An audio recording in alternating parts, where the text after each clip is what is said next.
All right, I'm here with Jan de Jong today. For the people that don't know, and I don't think that there's many people that don't know if you're living in the Balkan region, Jan de Jong has done many things, but one of the things that he's most famous for is being the leader in introducing a digital nomad visa in Croatia. And when I got started with this whole thing regarding digital nomad visas in Bosnia, I didn't know about that. The way that you and I got in touch was that I created a video where I tried to promote Bosnia and Herzegovina, and you just happened to leave a comment on that video, and you said like, "Great video." And that was that. I didn't think too much about it, and then somewhere down the line on LinkedIn, I went onto your profile only to realize that you've done all of this. You're where I was at, but maybe 18 months ahead of me. So. Jan, can you please tell us a little bit about how you got into the whole idea of creating a digital nomad visa for Croatia? Yeah, sure. So right about the time that we were all going into lockdown, I was asked to be a member of a panel at a conference called Tourism 5.0. And I was going to get the question out of all questions, which is what can we do to turn Croatia into a year-round destination? Right. And I was already surprised, first of all, that I was asked to be part of this conference. Because I have zero background in tourism. So I asked one of my friends, Paul Bradbury, if he could send me some material so I can read up a little bit about tourism in Croatia. And he did, and as I was reading this until late in the evening, all of a sudden my eyes fell on 3 words: digital nomad tourism. And for me this all made so much sense all of a sudden. We are all working from home, we are all in lockdown. If you can work from anywhere, why wouldn't you want to work from Croatia? And I mentioned that during the conference. The same evening it got also covered by the evening news on HRT1. And after that I started promoting Croatia to be a great destination for digital nomads to come to and to work from Croatia, but for foreign clients and foreign companies. And this got so much support from the LinkedIn community, first of all. And then one day I woke up, the kids were still sleeping, and I decided to write an open letter on LinkedIn to our Prime Minister in Croatia to ask him if he would be so kind to introduce a digital nomad visa in Croatia. And 44 days after that open letter, I met with him and he gave me his full support for that. Yeah. That's awesome. And I went kind of down the same route. The reason that I thought about our region in general being as the destination for digital nomads is because when I was thinking about moving, because I already had some websites that I was creating because I'm in IT and I had a passive income, I was making money off of Google AdSense.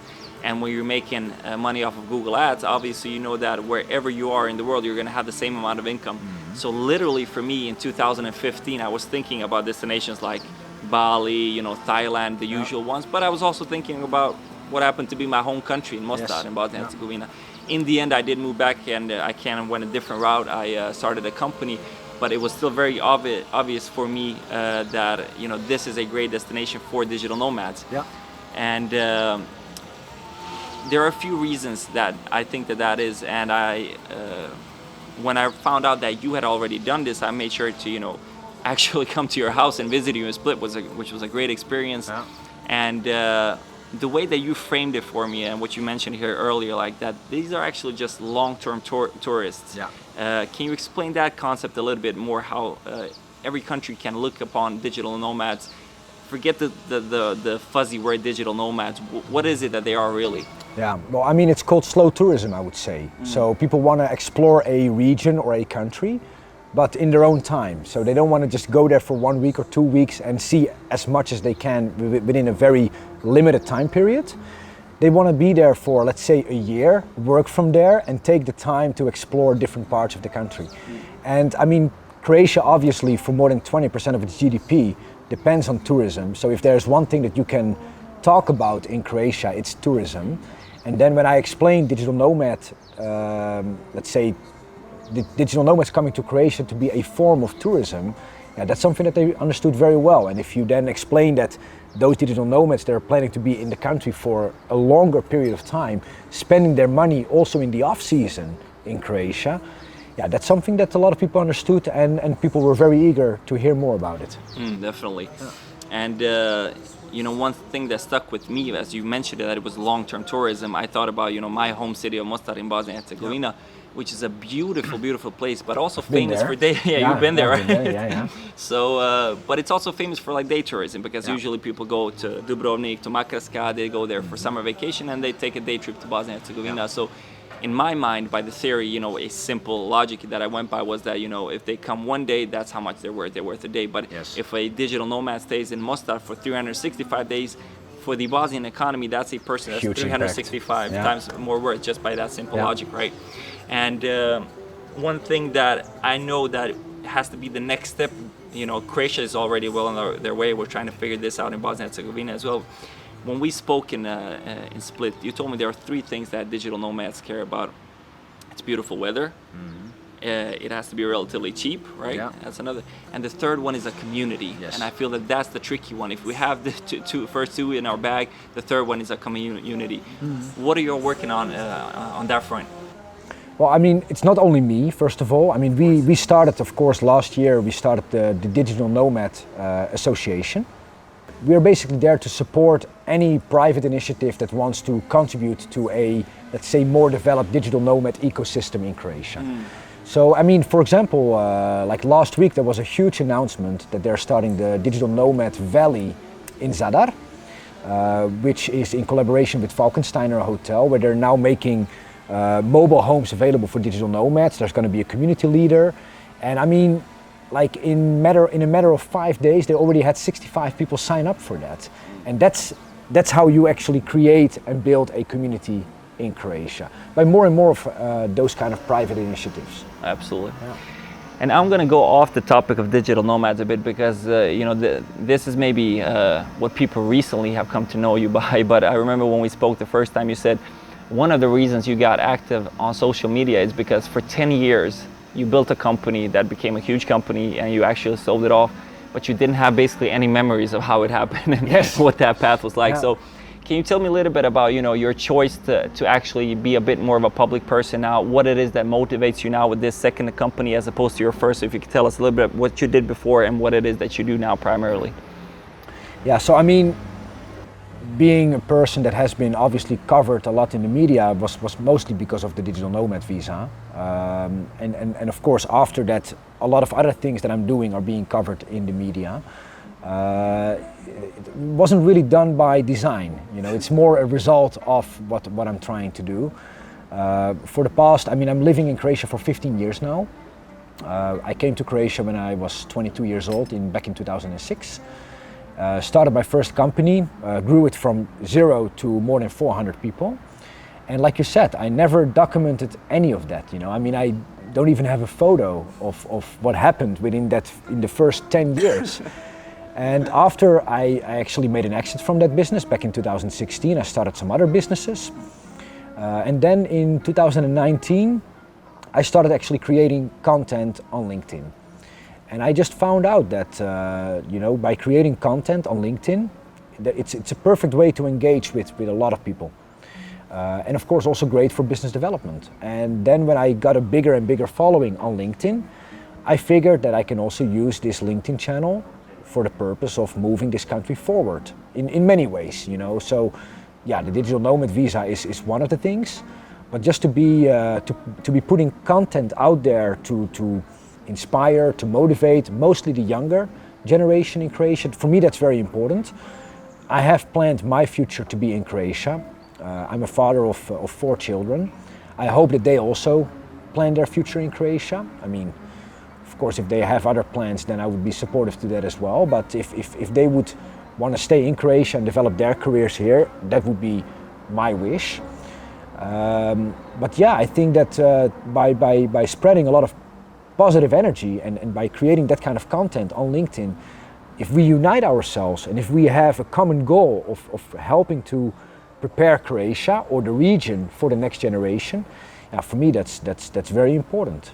It's very interesting that you speak in that way, because you speak almost as a person that's born in Croatia. Well, my wife is from Croatia. Yeah, I know your wife is Croatian, but in a sense, what if your kid said, Dad, I want to go back to Holland where you're from and live there? What's your reaction to that? What's your relationship between Holland and Croatia right now? Yeah, I mean, I would love that too. I mean, at the end, for me, the most important thing is that kids decide to do something that they're really passionate about and that they really love. And then as a parent, the only thing that you can do and should do, in my opinion, is to be supportive to that. Right. So if they want to go back to the Netherlands, or I mean, if they want to go to the Netherlands and study over there or whatsoever, then they will find in me a supportive dad that is going to help them with that. And I think the most important thing there is like to understand that, you know, we're not trying to lock people into Croatia or Bosnia and Herzegovina. We want people to have the full experience of the entire world. I mean, I, for one, at 20 years old, moved to the United States and lived there for a year in San Francisco because I wanted that experience. I think what we're trying to fight for here is basically that if you wish to live in Bosnia and Herzegovina or in Croatia, that the living conditions are good enough for you to be able to make a good living there if that is what you want to do with your life, right? Yeah. One other interesting path that you've taken recently is that you've went into agriculture.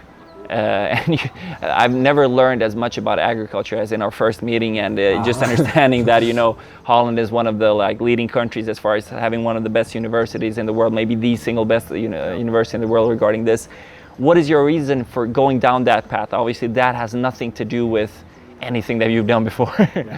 I mean, obviously I saw a huge need for that. I mean, in Croatia used to be a food exporting nation. It used to be able to pretty much feed entire Yugoslavia, and today we are an importing nation.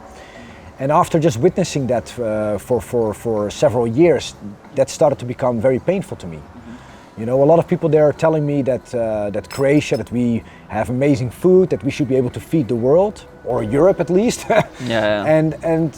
But you know, not so many people are really doing something about that. And that's when I decided that I really wanted to do something about it.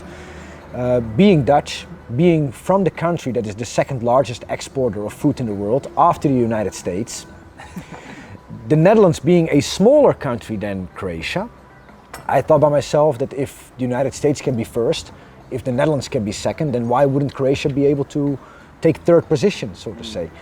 But yeah, then we need to make huge investments in infrastructure. We need to work with the right technology. You know, it's not about the quality of soil. We need to have the right technology working for us. And that's when I decided that I wanted to, let's say, bring more of the Dutch agriculture technology, so the greenhouses, to Croatia to start producing food here. The ultimate goal is to, first of all, become less dependent on importing food, and ultimately the end goal would be to help turn Croatia into a food exporting nation again. Absolutely, and if nothing else, like you said, even if you don't export, even if what you eat, like within the borders of the country, if we can, you know, replace that with imports from abroad, why not? That's a huge impact on the country itself. I mean, today, if you go to a supermarket in the winter, you will not find a Croatian product there. You know, everything is imported. Yeah, it's a little bit sad, especially because we do have, in a lot of ways, good weather and a lot of good conditions for there. And like you mentioned, today it's not even as much about that as it is about technology. I think a lot of people don't realize that they maybe think that it's still that old school kind of, you know, it's just down to weather thing, but there's so much more to it. I like to compare it with sports. So it's like Croatia has great sportsmen and women, but we are sending them to the Olympics, but without shoes. You know, it's like we don't have the equipment. Got it. Obviously, both of us are, you know, primarily entrepreneurs. That's what we've done more than anything else. And one thing that we spoke about there is the community within entrepreneurship. And I think the one thing that we agreed upon, at least within the scope of entrepreneurship, people are collaborating a lot with each other. They're making connections, even though we could be better in that community as well. But another thing that the broader community could be better in is, you know, helping each other out. And I remember on that occasion we, you know, spoke about the Jewish community, how strong they are in that aspect, right? That globally, yeah, globally as well. They're basically famous for that, for helping each other out. What are your thoughts on that? If you can just share with the people that are watching, like how we can be better at helping each other out rather than, you know, looking how to create problems for each other, I guess. Just speaking from my own experience, somehow I just found out that the more that I give and the more that I support others, the more that others are willing to help me. You know, and if you give a lot, then one way or another, even though it's not like the goal, but one way or another, it always comes back. So yeah, I'm always very supportive towards anybody that wants to start a business or anybody that has like challenges in their business, to help them, to have a look at it, to brainstorm together about it, because I mean, I need it too. Yeah. You know, I mean, I also have my friends and my mentors that I talk with, that we discuss challenges, preferably with people that are not from my industry, so they actually have an outsider's perspective on what I do.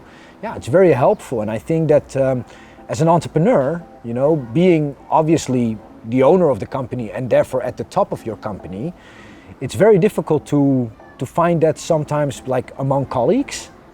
So to be connected with other entrepreneurs or people that are like-minded, let's say, I think it's very important. Yeah, 100%. One of the recent things that I watched was a snippet that you uploaded now when we talked about it earlier today when we met over coffee.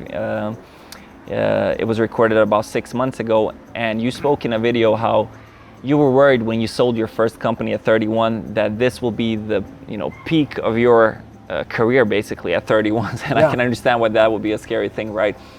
And you spoke to your wife, and she asked you like, all right, so what's your next goal? Is it the maximum amount of money you can make, or is it impact? What is it that drives you? And it's obvious to me that the direction that you're going down now is making impact.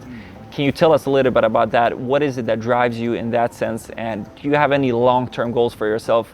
If things go your way, where you would like to see, for example, the country of Croatia? Yeah. So yeah, it is true. I sold my first business when I was 31. And that conversation that I had with my wife, when I asked her, like, is there something that I'm going to do that is going to be bigger than what I already did? I mean, I sold a business at the age of 31 with more than 400 people. And it's really not easy to get to that point, So am I going to go through all of that again and try to make something bigger? It's a big challenge. And I was really wondering, is this the biggest thing that I will ever do? And then my wife, she told me she asked me what do you consider to be big? Is that building a big company? Is that making a lot of money? Is that employing a lot of people? Or, for example, finding water in Africa, as a matter of saying, is probably far bigger than anything that you have done, So is it about maybe making an impact? And of course, at that moment, just sold the business. I signed a non-compete. So for the upcoming 3 years, I was not allowed to do what I knew that I could do.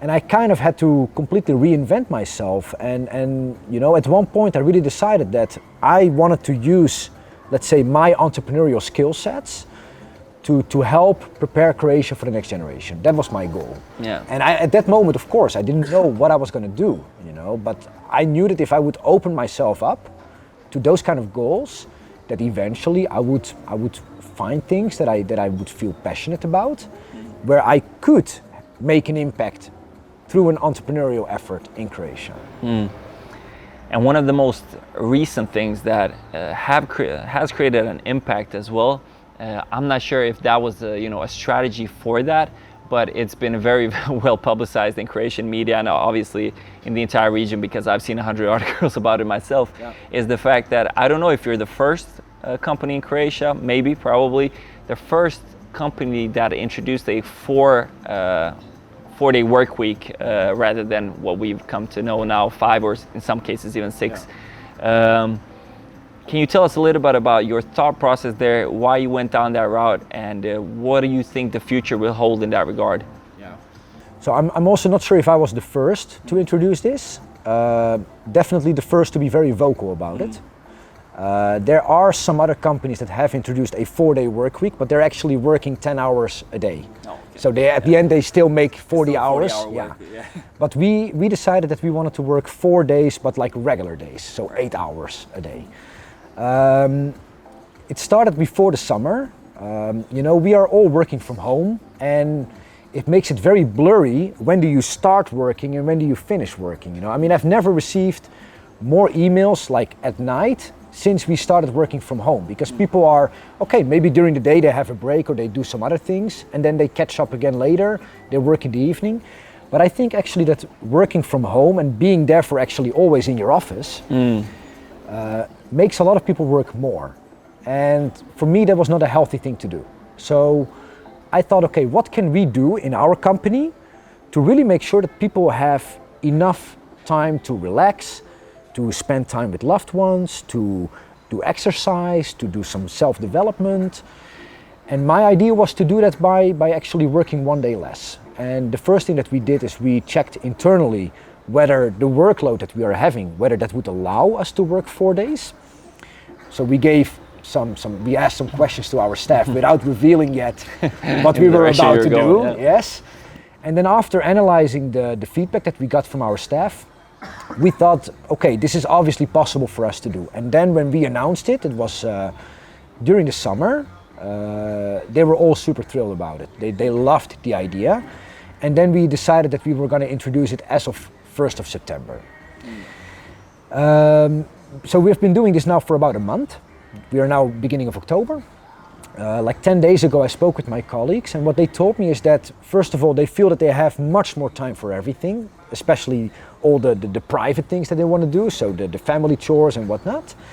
They also feel that during the 4 days that they are working, that they are a little bit more busy than they used to be, but they are getting the job done, and everybody wants to get the job done if that means that we can work 4 days and be free 3 days a week. So yeah. And I think if we look 20, 30 years down the line, I think that will be a standard across the globe, at least the developed part of the world. Well, Henry Ford was the first one to introduce the 5-day work week. I didn't actually know that. And that did a lot of good for his company. He got the best engineers, people were very well compensated for the work that they did, and actually they outgrew all their competition. So that was my plan as well, to outgrow the competition. That's smart. The only thing that I was thinking about regarding that is, I started looking at a country like China and what they've done in the past 50 years, and obviously they went from a very poor country to one of the leading nations in the world right now. And I know they didn't do 3 or 4 hour work days. They did a sickening amount of work to catch up, and that's the only thing that I've been worried about, like trying to do that too early in the Balkans, because we're still countries that perhaps need to, unfortunately, maybe do more work than the Western world, because they're already a bit ahead of us. Have you thought in that direction? I don't think that means anything for your company personally. I think you guys will do fine. I'm thinking more on a global scale, like if all companies did that tomorrow, what the effects would be. Have you thought about that? Well, I mean, of course, there are certain jobs where this might not be possible to work 4 days, especially if we're talking about production, or if you're talking about businesses where you're mostly selling your time. Cutting down the number of working hours obviously has an impact on your business. But when we decided to cut down from 5 days to 4 days, we did not decide to cut down on actually our productivity. And what I hope to also see, and time will tell, but I'm very positive about it, even though, if I look at, for example, myself, so working from home, working less than I used to before, but being able to create a bigger impact with everything that I'm doing. And it's also because I think that by having more free time, being able to really relax and to be out of business at times, at least for me, it sparks my creativity. And I will be a better problem solver by also taking time off. And at the end of the day, business is nothing more or less than solving other people's problems. And if you solve big problems, and if you solve a lot of problems, then that will result in a very positive number in your P&L. Yeah, I think that's a really good point. 2 points you made there. The first one was that maybe this lends itself better to product-based companies where you're not selling your hours. Like we are a consultancy. Per definition, we usually sell hours or on a project base, but usually it's hours.